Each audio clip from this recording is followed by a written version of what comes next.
Manmad railway स्टेशनला सकाळी 6 वाजता उठले आणि ते उतरले. ते तिथे उतरले, ते मनमाडमध्येच राहिले. ना माझ्या वडिलांना त्यांचे आई-वडील आठवत होते, ना आम्हाला आमच्या आजी-आजोबा आठवत.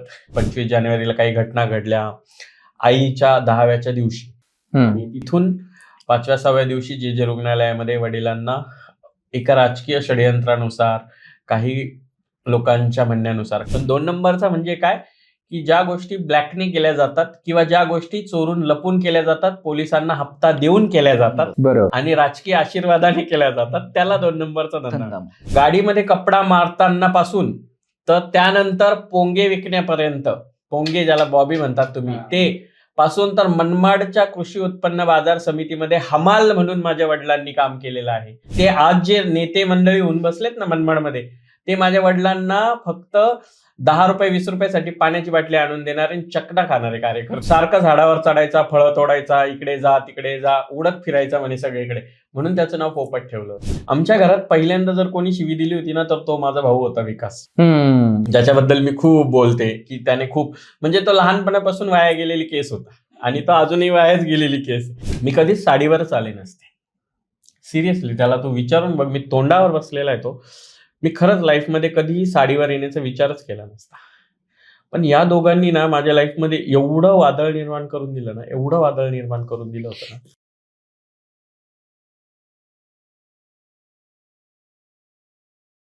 आणि त्यावेळेस अशी बिखरता होते घरामध्ये का आम्ही कधी असं चौघं भाऊ बसून बोललो नाहीये आजपर्यंत. का त्यावेळेसचा तो काळ तसा होता. आणि त्यावेळेस जे वातावरण होतं घरामधलं, तर त्यावेळेस असं कधी आम्ही जोडीने बसलो नाही का बोललो नाही. आणि सागर पोपट शिंदे मोठा असेल, पण आम्हाला वाटलं नव्हतं. होते त्याचे गुणधर्म, पण बापाच्या काळजीमुळे मी तेच सांगतोय, त्याच्यामध्ये एक भीती होती का मी असं करू शकत नाही. नाहीच, खरंच मी करू शकत नाही. म्हणजे त्याने कितीही विचार केला असेल, मला माहित नाही आता त्यांची थिंकिंग काय, पण त्यांनी कितीही विचार केला असेल, मी एक लहान भाऊ म्हणून सांगतो, सागर पोपट शिंदे कधी शिवलक्ष्मी बनूच शकला नसता. त्याने विचारच केला नव्हता का मी शिवलक्ष्मी बनेल. कारण सागर पोपट शिंदे एवढा अभ्यासू होता का त्याचं पूर्ण माइंड हे अभ्यासात होतं.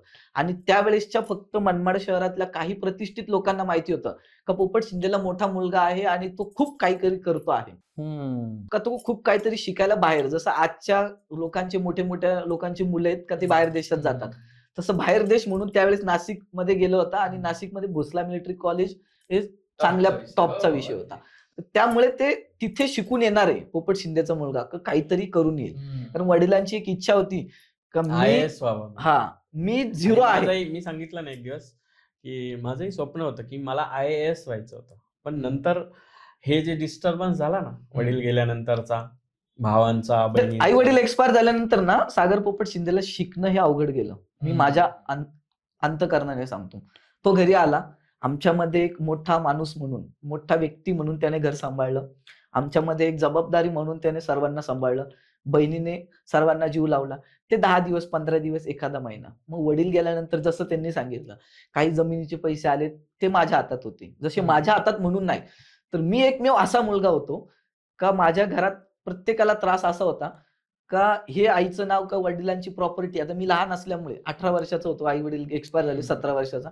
पण बाहेर आल्यानंतर समजलं अरे वडिलांची प्रॉपर्टी ना, तर याच्यामध्ये आपण 4 जण हिस्सेदार बनलो पाहिजे. हे वडिलांनी आपल्यासाठी केलं. तर मी प्रत्येकाचं नाव लावलं, प्रत्येक प्रॉपर्टीवर प्रत्येकाचं नाव लावलं.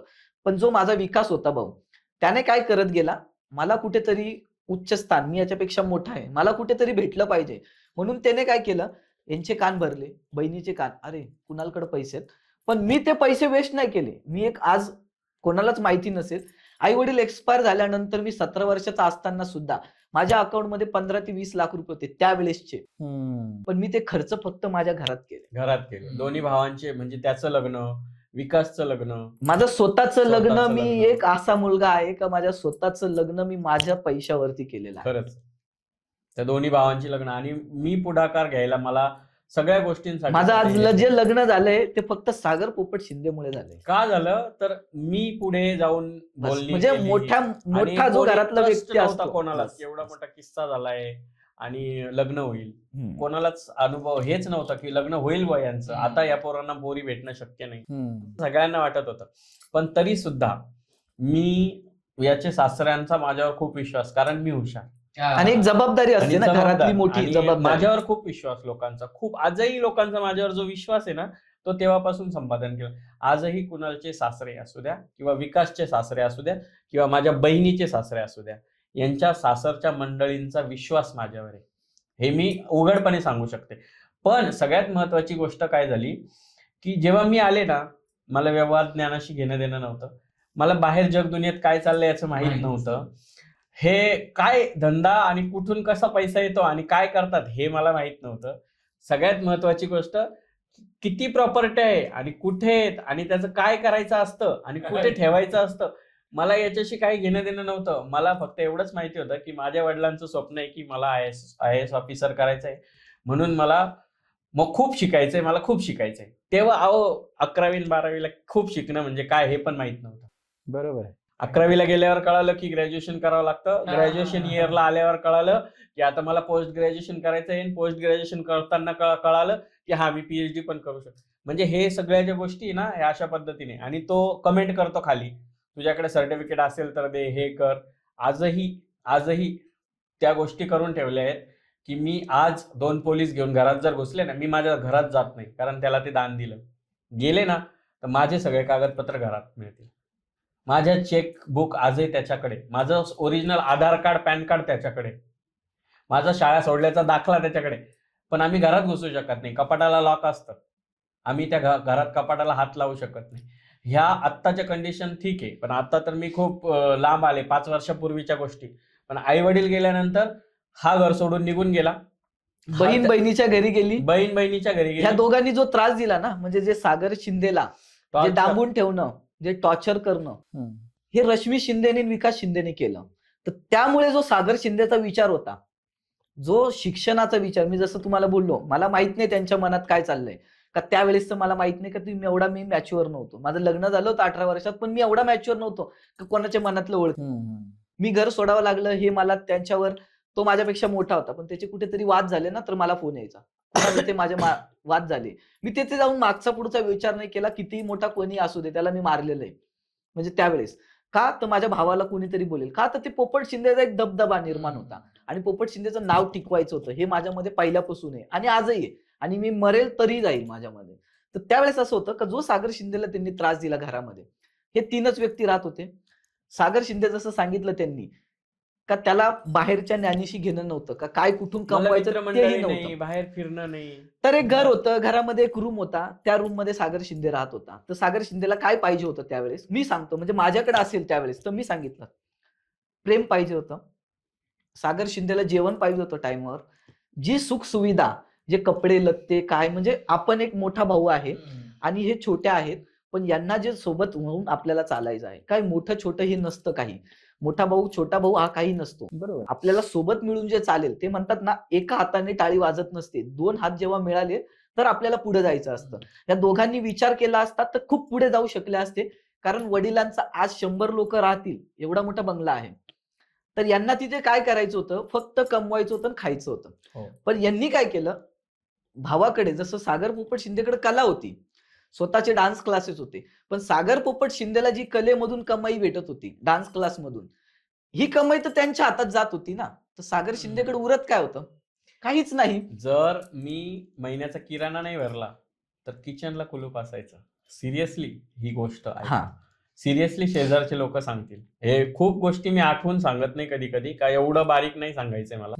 पण जर मी घरात पैसे नाही दिले ना, म्हणजे मला आज हे पाहिजे तर आज हे पाहिजे, एका रात्रीत मला बुलेट पाहिजे तर बुलेट पाहिजे, ॲव्हेंजर पाहिजे तर ॲव्हेंजर पाहिजे, मला गाडी पाहिजे तर गाडी पाहिजे, असा हट्ट मी विकास शिंदेचा केला होता. पण कसा माहिती तुम्हाला सांगते, की त्याच्या मनामध्ये काय चाललंय हे मला माहित नव्हतं. पण आजही माझ्याकडे ती रेकॉर्डिंग पण आहे, की त्याने याला उद्देशून आणि त्याच्या मामे सासऱ्याला उद्देशून जे त्याचं वाक्य होतं ना, फुकटचं येत आहे ना त्याचं, जोपर्यंत खायचं तेवढपर्यंत खाऊन घेऊ, या इजड्याला कोण सांभाळणार आहे, हे माझ्याकडे असंच्या असं, त्याला पाहिजे असेल तर हा पुरावा सुद्धा मी या व्हिडिओमध्ये टाकायला तयार आहे, की असंच्या असं त्याच्यातला डायलॉग होता, की ह्या हिजड्याला फक्त पैसा भेटतोय ना तोपर्यंत ठेवायचं, नंतर याच्या टिंबावर लात मारून काढून द्यायचं. हे घर तर बघ म्हणे मी कसं ताब्यातून घेतो.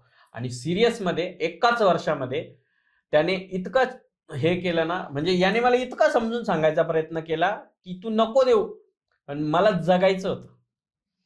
मी यांनी सांगितलं, दिलं नाही, त्यांना जेवण भेटत नव्हतं ना. तर मग हे त्याच्यामधून जो एकांतात राहणं, त्याच्यामधून जो सागरचा परत शिवलक्ष्मीचा विचार येत गेला ना, त्यामधून सागर हा शिवलक्ष्मी झाला. आणि त्यामुळे जे झालं, तर त्यावेळेस त्यांनी पण सागरला शिवलक्ष्मी होण्यासाठी होकार का दिला, तर त्याचे मागचं एक कारण आहे. आज त्यांना नसेल माहिती का, ते मला माहित नाही, पण मी सांगतो ते कारण का. तर ही सोन्याची कोंबडी आहे.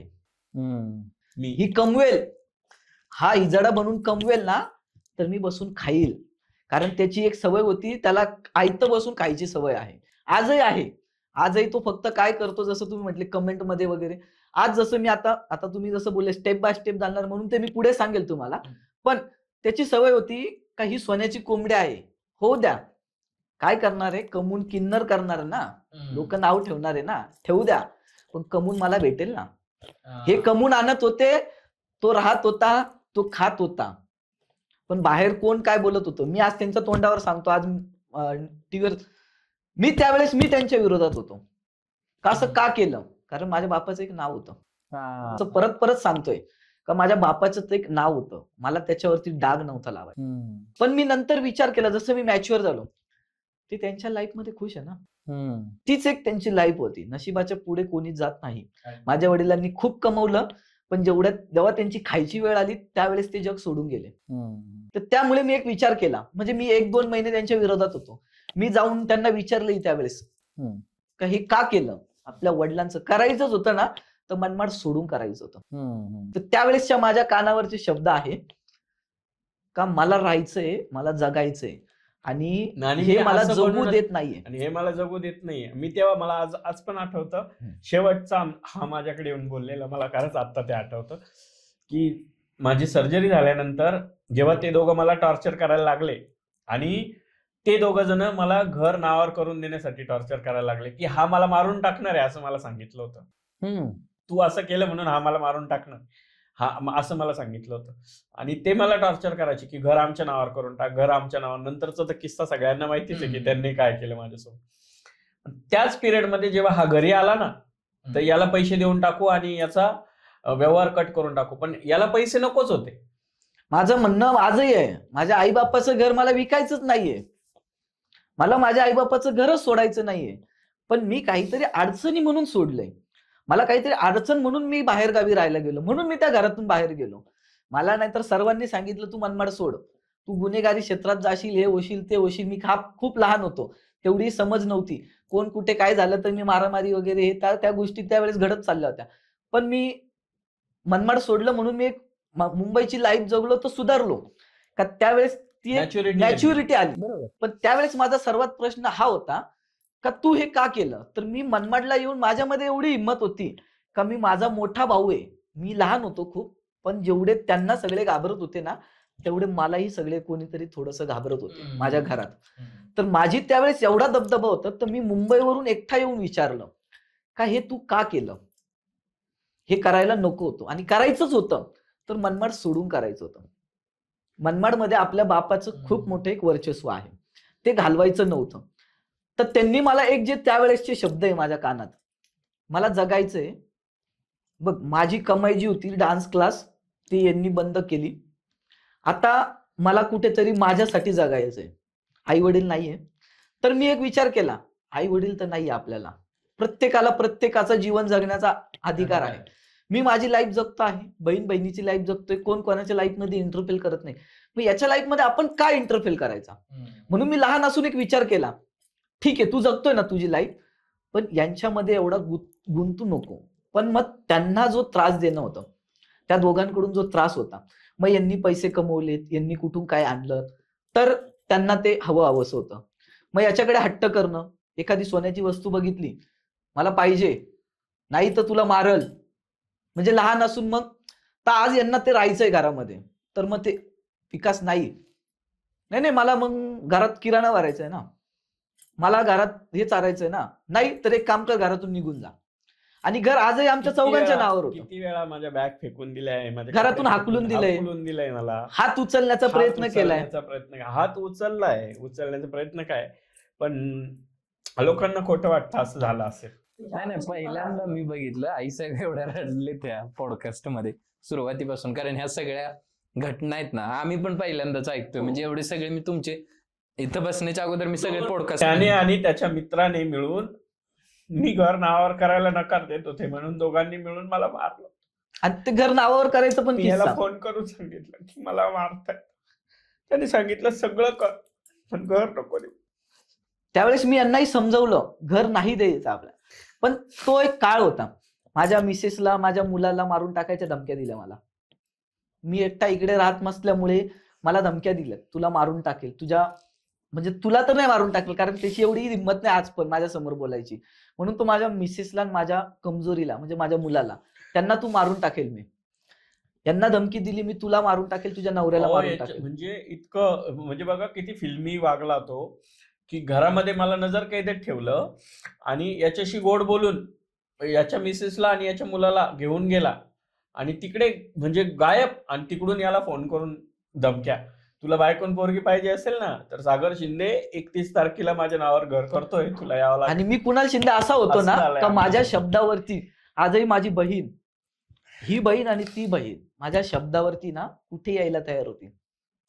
कारण माझा कुणाल शिंदे एवढा भरोसा होता सगळ्यांना. कुणाल शिंदे खूप छोटा होता पण कुणाल शिंदेचा हा एक भरोसा होता सगळ्यांना, का कुणाल शिंदे घात नाही करणार. व्यावहारिक कोणीही आला व्यावहारिक तर. ज्ञान, त्याचं व्यावहारिक ज्ञान होतं आणि मला सामाजिक जाण होती. आणि यांना अभ्यास, माझा अभ्यास आणि त्याचं व्यावहारिक. माइंड, व्यावहारिक ज्ञान. त्यांचं ह्या लग्न दोन गोष्टी झाल्यानंतर खूप- सुद्धा आहे ना त्यांना खूप त्रास दिला. खूप आणि लग्न ह्या अटीवर केलं का तू मला बंगला दान कर तरच मी तुला लग्न करू देईल, नाही तर मारून टाकेल. हो. म्हणजे ह्या गोष्टी आहे ना ह्या मला पण माहिती आहे आणि मी बाहेरून ऐकलेलं आहे. मला त्यांनी कधी सांगितलं नाही. मी आज त्यांच्याशी कमी, आज तुमच्याकडे यायचो होतो म्हणून आम्ही सोबत आलो, तर मी त्यांच्याशी कमी राहतो, कमी बोलतो, कमी हे करतो. मी माझ्या कामाच्या मध्ये, ते त्यांच्या कामात. आम्ही दोघं भाऊ बहीण आहे. आज नाही उद्या, कधीही अर्ध्या रात्री एकमेकासाठीच आहे. मी आज तोही असेल का बहिणी असेल, मी प्रत्येकासाठी आहे. हा कुणाल शिंदे एक असा व्यक्ती आहे ना, हा बहिणीसाठी आहे, भावासाठी आहे. कारण कुणाल शिंदेला काहीतरी पोपट शिंदेने सांगून गेला आहे, सांभाळलं आईने एकमेकांना, सांगितलेलं आहे. माझ्या आईने. तर ह्या गोष्टी मला माहिती. मी खूप लहान आहे. ते म्हणतात ते आई वडील एक तर लहानाला सांगतात, नाही तर मोठ्याला. म्हणजे जो किस्सा आहे ना की आईने शेवटचा श्वास माझ्या समोर सोडलाय, तसा वडिलांनी शेवटचा क्षण त्याच्या जवळ सोडला. माझ्याजवळ शेवटचे क्षण माझ्याजवळ घातलाय. तर त्यामुळे मला काही गोष्टी माहिती. माझ्या वडिलांनी जे स्वतःपासून जे गाडीत कपडा मारण्यापासून वरती आले ना, ते मला शिकवले. माझ्या वडिलांबरोबर मी 2 वर्ष सावलीसारखा राहिलोय. कोण दुश्मन आहे, कोण काय आहे, कोणता पोलीसवाला जवळचा आहे, कोणता बाहेरचा अधिकारी आहे, कोणता काय आहे, का कोणता गुंड माझ्या वडिलांना त्रास देतो, का कोण काय आहे, याच्यातली माहिती होती. मग त्यावेळेस त्या गोष्टींमुळे बहिणीने दान केला घर. मलाही काहीतरी दबावाखाली मला ते बंगला दान करावा लागला. का तर मी त्याचा एक विचार केला. मीही दान केला नसतं, मी आजही सांगतो मीला, पण मला एक ते काय मी बायकोला आणि मुलाला म्हणून घाबरून नाही केला. तर मी का केला, फक्त मी असाही त्या बंगल्यात माझं नाव आहे, मला जायची मुभाच नाहीये ना. का मी गेलो तर मला हॉटेलला राहावं लागतं.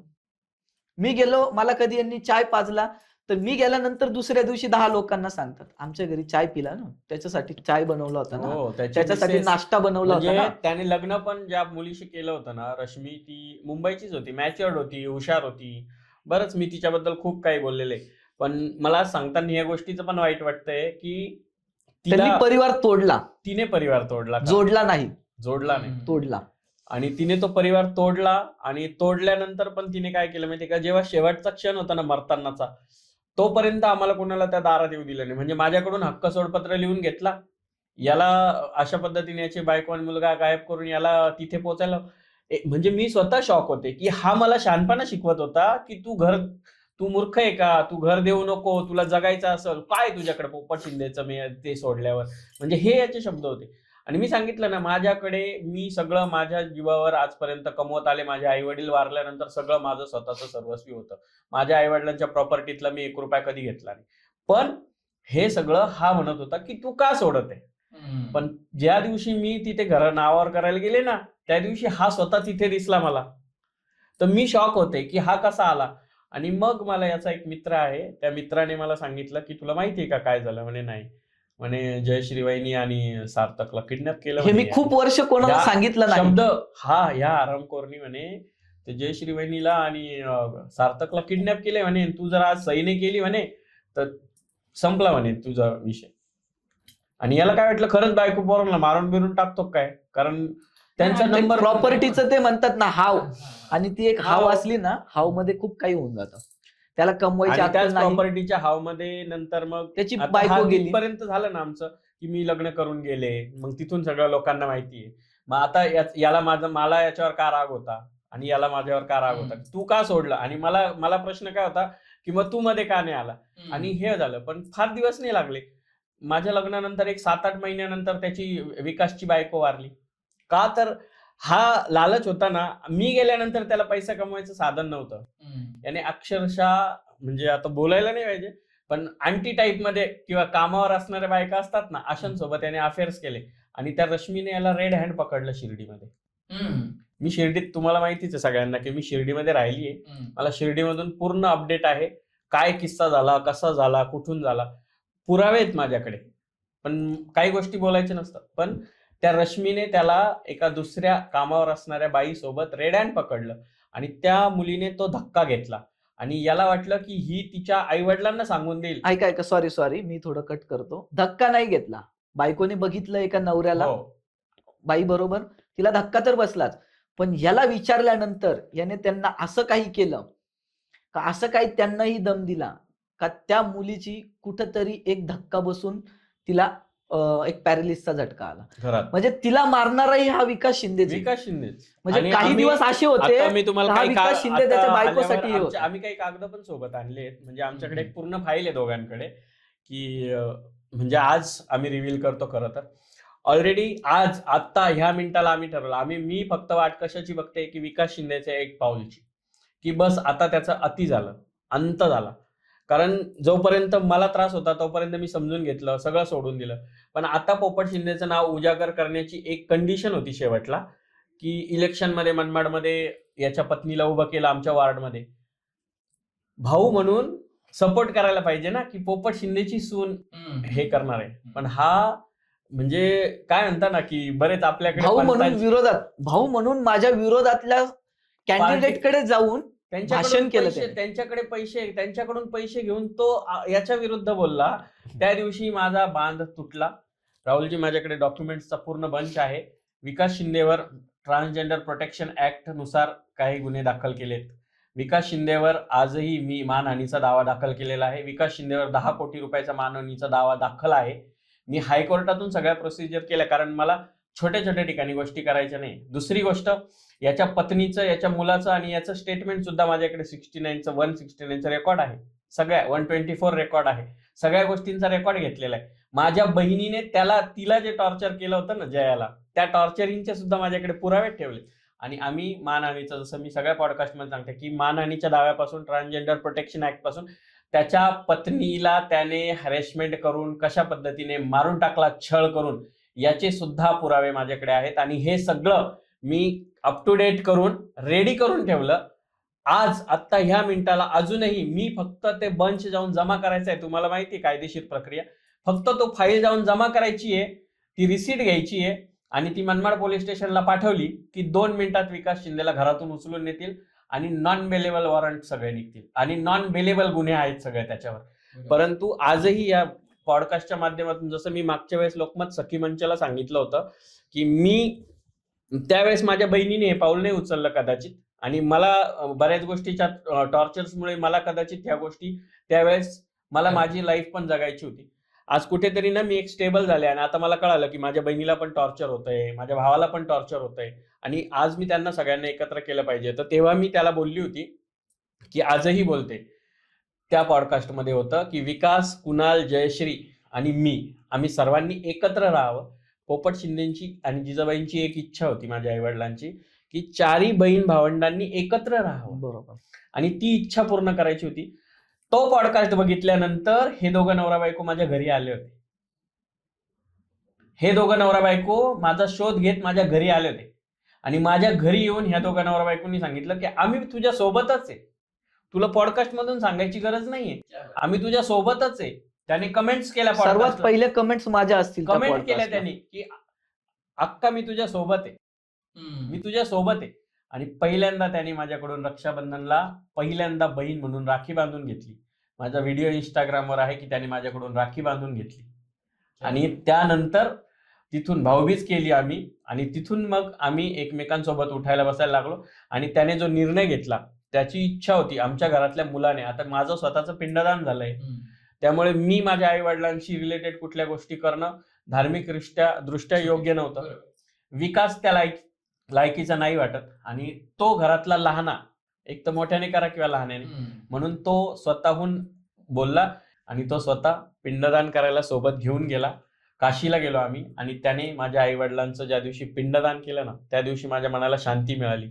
आणि त्या दिवशी मी तो बंचच्या फाईल त्याला दाखवली की मी अशा पद्धतीने सगळं करून ठेवलंय, तू फक्त हो म्हण, याने फक्त एक पाऊल उचलू दे.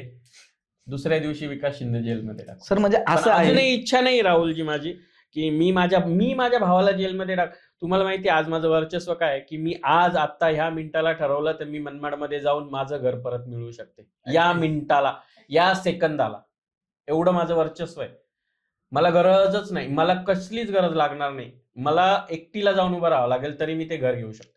पण मी त्या घरात आहे ना इतका त्रास सहन केलाय ना की मला भीती बसली की मीच माझ्या भावाने मला त्रास दिला म्हणून मीच माझ्या भावाला आता घरातून काढू का.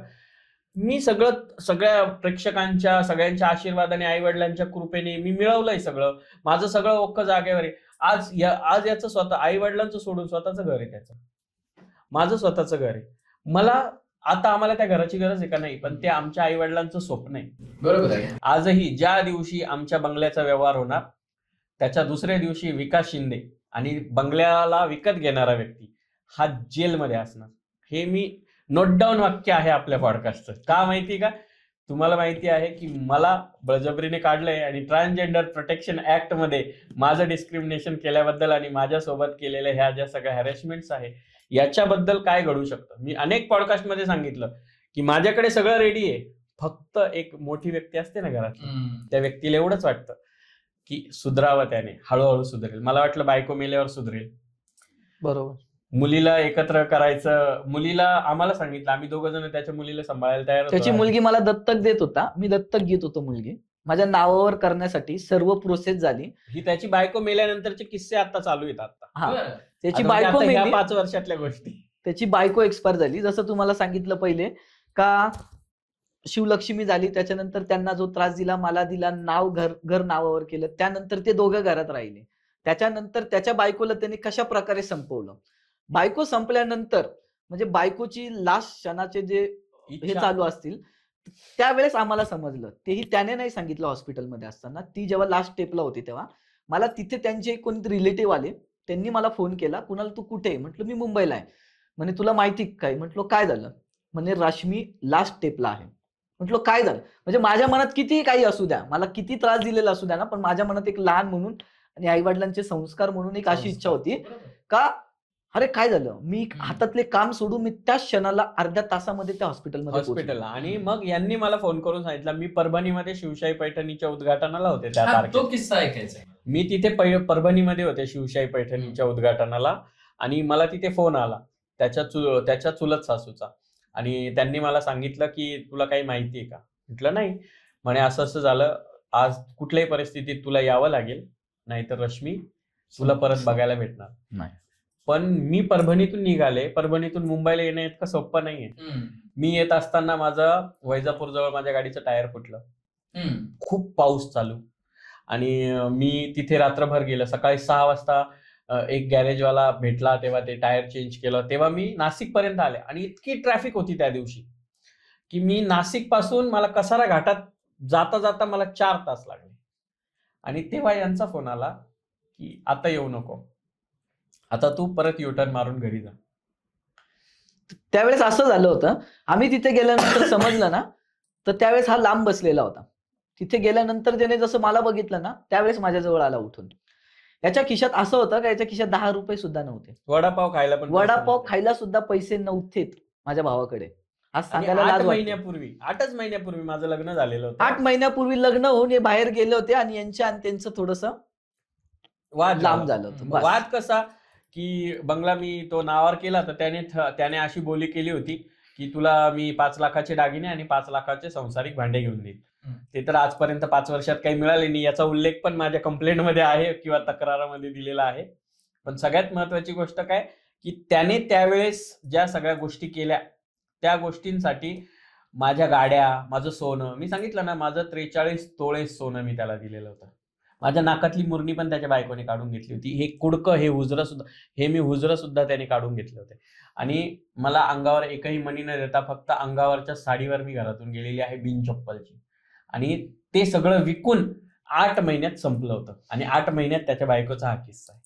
बायको मेल्यानंतर तिथून आम्ही फोन करून सगळ्यांना सांगितलं.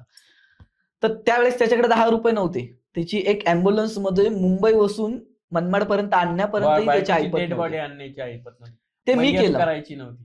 आम्ही केलं. त्यावेळेस आम्ही इथे आल्यानंतर हे सर्वात पहिले तिथे गेले मनमाडमध्ये आमच्या घरी. आम्ही तिथून येईपर्यंत हे पोचल्यानंतर माझी दुसरी बहीणही पोचली. ते पोचल्यानंतर सर्व लोक जमा झाले. त्यावेळेस इथं मैतीची तयारी झाली. तिकडून आल्यानंतर मैत झाली. मैतीच्या दुसऱ्या दिवसापासून आमचं असं ठरलं की आजपासून आपण सर्व एकत्र राहू. हो हो. काय आजपासून राग आम्ही सावडून सर्व आलो ना एकत्र आपण, राहू. आपण जे राग सावडून येतो, रक्षा आपण हे करून येतो, ती रक्षा सावडून आल्यानंतर हे ठरलं की आता आपण सगळ्या जे झालं ते झालं, आता तो एकटा पडलाय, आता आपण सगळ्यांनी एकत्र येऊन एकमेकांना आधार देतो.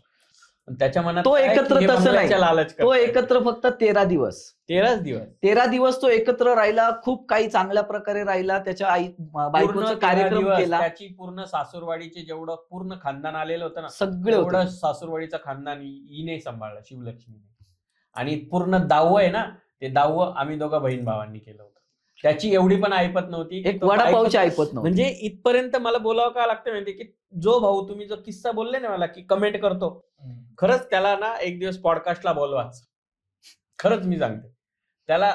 म्हणजे लायकी नसलेल्या व्यक्तीने फक्त मला, माझ्याकडे रेकॉर्डिंग आहे, तुम्हाला पाहिजे असेल तर, की ज्यावेळेस तुमच्या पॉडकास्टच्या अगोदर मी एक पॉडकास्ट केला होता आणि त्या पॉडकास्टमध्ये जेव्हा मी हा किस्सा सांगितला होता की माझ्याकडून कसं सोनं नाणं गाडी घेऊन टाकली, तेव्हा त्याने मला कॉल केला होता आणि त्याने मला धमकी दिली होती की तू आता माझ्यावर 10-12 लाख रुपये कर्ज आहे म्हणे, 12-13 लाख असा शब्द येतो, कर्ज आहे म्हणे, तू गेल्यानंतर जर तू माझं कर्ज फेडत असेल तर ठीक, नाही तर आजपासून तुझी बदनामी सुरू म्हणे, तू किती पण वर जाय म्हणे, मी तुला बदनाम करून खाली आणल. हे माझ्याकडे रेकॉर्डेड आहे, हे रेकॉर्डेड आहे. त्याने फक्त टाकावं, कमेंट आत्ता टाकावी, ओपन चॅलेंज त्याने टाकावं की तुझ्याकडे काय पुरावे टाक. 2 मिनिटांमध्ये दुसऱ्याच पॉडकास्टमध्ये हे सगळं रिव्हील झालं. काय असतं ना, म्हणजे कागदपत्र comment तो करून बंच मतलब दाखवायला नाही. तयार आहे मी की तो बंच कसा मानहानीचा दावा दाखल झालाय. याच्या बायकोला आणि मुलाला किडनॅप करणं म्हणजे म्हणजेच पोपट शिंदेच्या सुनेला, म्हणजे माझ्या सुनेला आणि नातवाला, आमचा एकमेव शिंदे घराण्याचा वारसदार आहे सार्थक, त्याला किडनॅप करून त्याला मारून टाकण्याची धमकी देणं, खंडणीच्या गुन्ह्यासहित सगळ्या गोष्टींची सुद्धा त्याच्यामध्ये पोहोचतात. एक खूप मोठे अधिकारी आज आहेत त्याच्यावर का नाही बोलत? ज्यांच्या निरीक्षणाखाली या सगळ्या गोष्टी चालल्यात. आता जेव्हा त्याने याच्या विरुद्ध, बायको विरुद्ध जेव्हा त्याने भाषण केलं, अरे यांच्या बॅनरवरती आई वडिलांचे फोटो आहे, तू कुणाला किंवा त्याच्या बायकोला अपोज नाही केलं, तू कोणाला अपोज केलं, तू तुझ्या स्वतःच्या आई वडिलांच्या अस्तित्वाला अपोज केलं. त्या दिवशी एका खूप मोठ्या अधिकाऱ्यांनी मला समजून सांगितलं की अजून थोडं वेट कर सागर, आता त्याचं पुढचं पाऊल हे त्याला आयुष्यभर जेलमध्ये घेऊन जाईल. आणि त्याचं पुढचं पाऊल हे आहे की माझं घर माझ्या हिश्श्याचं हिसकून घेतलंय, याच्याकडून हिसकून घेतलंय. आता बहिणीने मला सांगितलेले किस्से माझ्याकडे ते रेकॉर्ड्स आहेत की तो मला टॉर्चर करतोय, तुला 10 देतो, तुला 20 देतो, हे करतो ते करतो. तर ज्या दिवशी ते घर विकले जाणार त्यावेळेस माझ्या हिश्श्याचे पैसे, कारण माझा त्याच्यामध्ये मी फुकट सोडलेला हिस्सा आहे, याच्याकडून फुकट घेतलेला किस्सा आहे, आणि बहिणीचा तिला तिच्या पद्धतीने मिळत असेल तर. पण आम्ही सर्वजण कोणी कोणाची वाट न बघता मी सरळ याच्यावरती एलिगेशन त्याच दिवशी फाईल होणार आणि दुसऱ्या दिवशी घर घेणारा आणि घर विकणारा दोघं जेलमध्ये असणार. कारण राहुल हे कायद्याने, जर माझं चुकत असेल तर तुम्ही सांगा. नाही, कारण मी काय सहन केलं ना हे सांगायला माझा भाऊ इथे बसलाय, पण आज शिंदे फॅमिलीने काय सहन केलं ना हे सांगताना त्रास होतो. बरोबर. आणि त्याने आम्हाला दोघांना, आमच्या दोघांचे नावं नाहीये म्हणून आम्हाला त्रास दिला तर ठीक आहे, आम्ही नाही जाऊ शकत घरात. जसं तुम्ही आहे, तुमचं या घरामध्ये नाहीये काही, तर तुम्हाला घरात येऊ नाही दिलं तर ठीक आहे. आज बहिणीचं नाव आहे ना, बहिणीलाही त्रास देतो, घरात नाही जाऊ बहिणीला देत. येऊ देत नाही, बहिणीला घरातून काढून दिलेले रात्री 2 वाजता त्याने. हो. बहीण माझ्या मित्राच्या घरी जाऊन झोपलेली आहे. म्हणजे बहिणीला एवढ्यापर्यंतही दोन लहान थांबला मुलं नाही. आहेत माझ्या बहिणीची मुलगी अपंग आहे. माझ्या बहिणीचे तिचे कर्म म्हणा, पण तिची मुलगी अपंग आहे.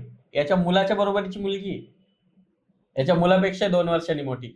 तर ती अपंग आहे बहिणीची मुलगी, आणि बहिणीचा मुलगा.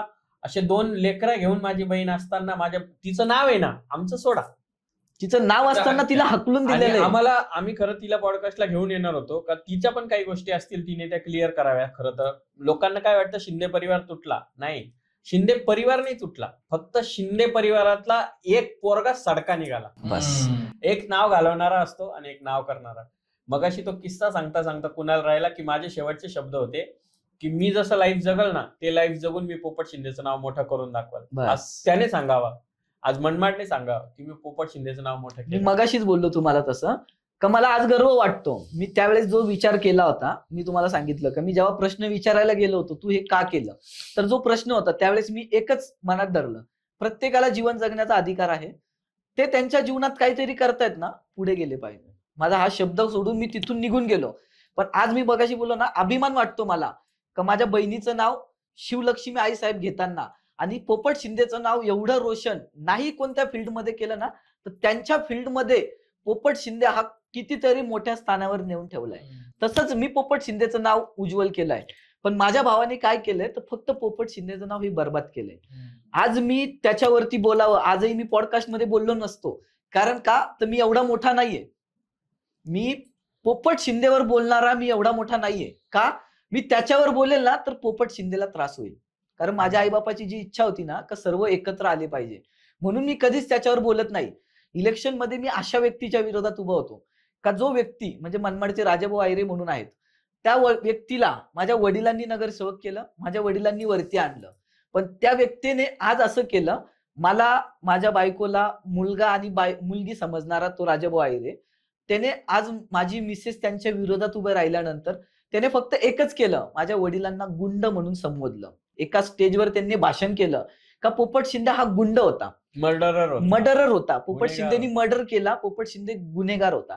पण मी आज न्यूज मध्ये सांगू इच्छितो, माझ्याकडे ते पेपर्स आहेत, मी तुम्हाला प्रूफ दाखवेल का पोपट शिंदे बरोबर काही गुन्ह्यामध्ये राजाभाऊ आयरेही नंबरकारी आहेत.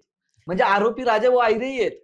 पहिला आरोपी काम करायचे ना ते. पहिला आरोपी राजाभाऊ आयरे आहेत, नंतर दुसरा आरोपी पोपट शिंदे आहेत. हा कागद आहे, मी तुम्हाला पॉडकास्ट संपल्यावर दाखवेल. की चकण्यावर जगणारे लोक होते ना, मी म्हंटल त्या चकण्यावर जगणाऱ्या लोकांपैकी काही लोक होते. ज्यावेळेस पोपट शिंदे यायचा ना, आणि त्यांच्या सोबत माझा भाऊ त्यांच्या सोबत उभा राहून त्यांच्याकडून 1-2 लाख रुपयाच्या लालचीने पोपट शिंदेचं नाव खाली करतो. मला त्याचं नाही काय वाटलं सर. होतो. माझं काय वाटलं, ज्या व्यक्तीने भाषण केलं पोपट शिंदे गुंड म्हणून, त्या व्यक्तीला मी आज सांगेल का त्या व्यक्ती सोबत माझे वडील गुन्हेगारांमध्ये नंबरकारी होते. 1 नंबर राजाभाऊ आयरे आरोपी होता, 2 नंबर पोपट शिंदे होता. तर पोपट शिंदे गुंड म्हणजे तुम्हीही गुंड, बरोबर. तर मला त्या व्यक्ती लोकांसोबत मला काही वाद नाहीये. त्यांनी केलं भाषण विरोधात, एकमेकाच्या विरोधात खूप काही बोललं जातं, ठीक आहे माझ्या वडिलांना. पण आज ते विरोधात असं बोलले का कुणाला मतदान करू नका, का कुणाच्या मिसेसला मतदान करू नका, का हा पोपट शिंदेचा मुलगा आहे, हा गुंडाचा मुलगा आहे. पण आज भाषण केल्यानंतर दुसऱ्या दिवशी माझा भाऊ त्यांच्या स्टेजवर भाषण करत होता. तर पोपट शिंदेचा एक मुलगा तुमच्या विरोधात उभा राहिला तर तो तुम्हाला चालला नाही, तो गुंडाचा मुलगा होता. पण दुसऱ्या गुंडाचा मुलगा तुम्ही विकास शिंदे तुमच्या स्टेजवर भाषण करायला लावला. मला विकास शिंदेला एकच प्रश्न विचारायचा आज तुमच्या पॉडकास्टच्या मध्ये, त्यांनी पोपट शिंदेला विरोध केला, कुणाल शिंदेला नाही. ज्या लोकांनी पोपट शिंदेचं नाव स्टेजवर खराब केलं, ज्या लोकांनी पोपट शिंदेला गुंड बोलले, त्या लोकांच्या साईडने त्याने भाषण केलं. आणि तो त्या भाषणामध्ये असं बोलला का माझा भाऊ माझ्याकडे लक्ष देत नाही. सर तुम्ही सांगा, मोठा भाऊ छोट्या भावाकडे लक्ष देतो का छोट्या भाऊ मोठ्या भावाकडे लक्ष देतो? मग तो माझ्यापेक्षा मोठा आहे, त्याने माझ्याकडे लक्ष दिलं पाहिजे ना. आणि तो लोकांना काय म्हणून भाषण केलं, माझ्या मोठ्या भावाने माझ्याकडे लक्ष नाही दिलं, माझ्याकडे काय केलं नाही, तर तुमच्यासाठी काय करेल त्याला मतदान करू नका. हे भाषण झालं. म्हणजे त्यावेळेस त्या विरोधकांनाही मला तेच सांगायचंय एक पोपट शिंदेचा मुलगा तुम्हाला विरोधी म्हणून चालला नाही, एक पोपट शिंदेचा मुलगा भाषण म्हणून चालला. म्हणजे विकास शिंदेनी सर्व हद्दी पार केल्या, पण त्याच्यावर बोलत का नाही मी, आणि त्यावेळेसही बोललो नाही पूर्ण इलेक्शन मध्ये. का पोपट, मी विकास शिंदेवर बोललो ना तर मी पोपट शिंदेवर बोललो. विकास शिंदेचं नाव खराब झालं तर विकास शिंदेला मनमाडमध्ये कोणीच ओळखत नाही. मी आज 100% सांगतो, त्याला काही ठिकाणी सांगावं लागतं मी कुणाल शिंदे, लोक त्याला कुणाल शिंदे नावाने ओळखतात, काही लोक त्याला माझ्या नावाने ओळखतात, काही लोक आणि पोपट शिंदेचं नाव 90% लोक शिवलक्ष्मी आई साहेबांचा भाऊ म्हणून ओळखतात. म्हणजे त्याला आणि आज आमच्या तिघांची म्हणजे ओळख म्हणून सांगावं मी लागतं. शिवलक्ष्मी होण्यामागचं खरं कारण विकास शिंदे होता. हा. हे जे मी अनेक पॉडकास्ट मध्ये सांगितलं, हे पण मी आज प्रूव्ह करून दिलं. मला विकास शिंदेने त्रास दिला म्हणून मला सागरची शिवलक्ष्मी व्हावं लागलं, किंवा हे माझ्या मजबुरीने झालं, किंवा त्यांनी मला किती टॉर्चर केलं म्हणून मी घरदार सोडलं आणि मला शून्यातून आत्ता इथपर्यंत यावं लागलं. हे पण आज मी लोकांना प्रूव्ह करून दिलं. आणि शिंदे फॅमिली तुटली नाही, शिंदे फॅमिली जागेवर आहे, जशी आहे तशीच आहे आणि तशीच राहणार. आणि माझं पॉडकास्टच्या माध्यमातून अजून एक त्यांना सांगणं आहे, विकास शिंदेनी कितीही बंगला विकण्याचा प्रयत्न केला तर तो बंगला कोणालाही घेऊ देणार नाही आणि कारण तो विकल्याही त्याच्यासाठी- जाणार नाही. कारण आम्ही कायदेशीर कारवाई ऑलरेडी करून आणि ठेवली. दुसरी मी गोष्ट, मागच्या वेळेस पण माझी सांगितलं. बहीण कायदेशीर कारवाई करते, पण मी आज त्याला ओपन चॅलेंज करतोय, तो जेवढे पैसे दुसऱ्यांकडून घेईल ना तेवढे पैसे मी त्याला 1 मिनिटात द्यायला दुप्पट तयार आहे. पैसे द्यायला तयार. पण ते घर मी कोणाला विकू देणार नाही. हे- त्याने तो कधी गिराईक बघत असेल ना तर त्याने मला संपर्क करावा, नाही तर तुमच्या माध्यमातून त्याने कमेंट करावी का मी एवढ्या पैशाला विकतोय, तर तुमच्या माध्यमाकडून तो माझ्यापर्यंत आला पाहिजे, मी त्याला तेवढे पैसे तुमच्या माध्यमांकडून मीडिया समोर देईल का हे पैसे घेऊन माझ्या नावावर करून दे, कारण पण त्या माझ्या घराला बापाचा बंगला मी पोपट कोणाला जाऊ देणार शिंदेच्याच वारसाला असला पाहिजे. बस. हे आमचं कुठल्या पण बहीण भावांचं हे मत राहील. बरोबर आहे, ही तळमळ जर आहे. बहीण कायदेशीर कारवाई करून थांबू शकते ना तर मी त्याला पैशाने तो बंगला कोणालाही जाऊ देणार नाही, हे मी थांबू शकतो. असं म्हणजे ही गोष्ट आहे. आणि म्हणून आज तिथून इथपर्यंतचा हा जो स्ट्रगल आहे ना, हे बहीण भावांचे जे दुःख आहेत ना, लोकांना जे मी एकटी सांगत बसते ना, आज मला असं खरं वाटतं. म्हणजे जितक्या वेळात पाणी आलं ती गोष्ट ही आहे की मी लोकांना फक्त सांगत होते तर लोक काय म्हणायचे फेकते की काय, पण मी काय जे किस्से मी पण नाही आठवून सांगितले, ते आज किस्से तुम्हाला माझ्या भावाच्या माध्यमातून आठवून ऐकले.